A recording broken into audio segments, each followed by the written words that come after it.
Oi, gente, me chamo Lohane, eu moro com meu noivo e eu decidi mudar o quarto. Em janeiro vai fazer 2 anos que nós moramos juntos e o quarto a gente nunca mudou ele tá sempre nessa cor neutra, sem nada para destacar. Então eu decidi fazer um ripado ou uma cabeceira na parede.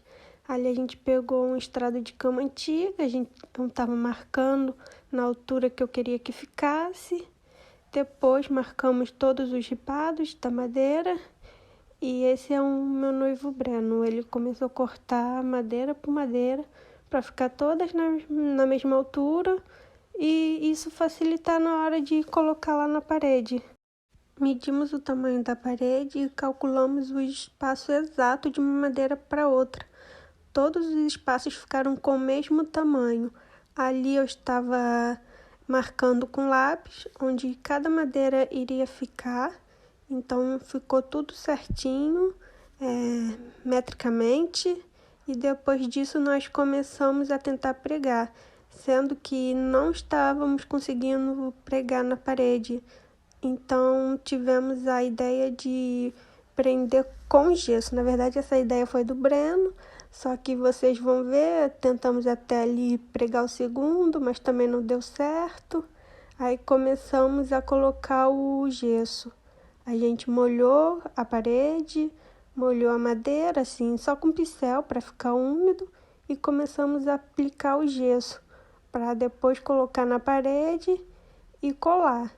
Aí o Breno começou a colocar na parede, pegou o martelo para dar umas batidinhas para prender bem, e aí tá o resultado de todos colados com gesso e a sujeira que fica trabalhar com gesso. Então, não recomendo colar com gesso, suja muito. Eu vou mostrar para vocês que não deu certo colar com gesso, no outro dia descolou tudo. Então, a nossa solução foi tirar tudo, raspar o gesso e compramos um prego próprio para pregar, que foi o prego de aço. Antes nós usamos o de ferro e ele entortava, então não deu certo. Aí nós já começamos a pregar e deu tudo certo, pregamos tudo. Depois de todos pregados, eu comecei a passar massa para madeira. Podia ser também massa corrida, mas como eu tinha massa para madeira, eu usei massa para madeira para cobrir as imperfeições. E também o tempo de secagem da massa para madeira, para massa corrida, é mais rápido. Então, depois de passar tudo, eu esperei secar. Depois que secou, eu lixei tudo sozinha.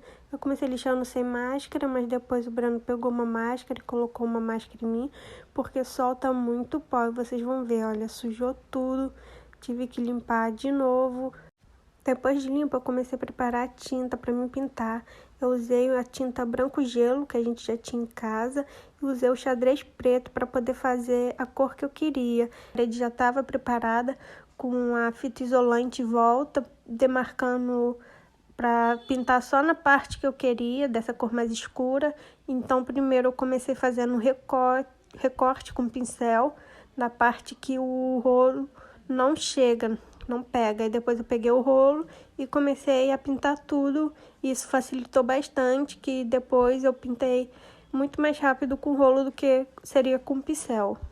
Resultado da parede com a primeira demão, eu achei que ficou um pouco claro, eu queria mais escuro. Então, para a segunda demão, eu deixei mais escura a tinta. E esse é o resultado da segunda demão e foi como eu deixei. Antes da tinta secar por completo, eu tirei a fita que estava em volta. Gravei para vocês que essa parte é a melhor. Saiu tudo direitinho. Tem que ser com ela ainda molhada, né? Não pode esperar secar para tirar essa fita, porque senão pode ser que estrague e raste a pintura já seca. Então, era de noite, eu deixei de um dia para o outro secando. No outro dia vocês já podem ver o resultado da parede. Aí eu já comecei limpando tudo, porque todo dia tem que limpar o tempo todo. E eu passei uma segunda mão nessa cor branca gelo para poder fazer uma limpeza, que 2 anos ela já estava suja. Aí para começar a pintar eu botei os armários no meio e tirei tudo do quarto. Para pintar o quarto eu fiquei só na parte do recorte, o Breno que passou com um rolo nas paredes. Ali nessa parte de cima teve uma infiltração que deixou um pouco manchado, então ali eu estava passando com o pincel para poder limpar essa parte que estava manchada da infiltração. Antes a gente já tinha limpado com cloro para tirar a mancha, mas mesmo assim ainda ficou um pouco sujo. Aí nessa parte que eu passei o pincel, eu esperei secar e fiz a segunda demão para poder limpar totalmente a marca que estava da infiltração. Já com a parede ainda úmida, eu comecei a tirar de novo a fita isolante. Essa segunda fita isolante foi para não sujar a parte mais escura com a tinta mais clara. E essa parte é muito boa. Eu que gosto de tirar a fita, que eu acho muito gostoso. Mas mesmo assim, com a fita, teve umas partes ali que sujou de branco. E depois eu tive que passar uma tinta escura de novo para poder consertar. Aí o Breno estava furando para mim colocar uma prateleira. E aí o resultado final de como ficou o quarto. Eu já tinha esses quadros, a prateleira que eu quis colocar, a cortina estava lavando e esse foi o resultado final.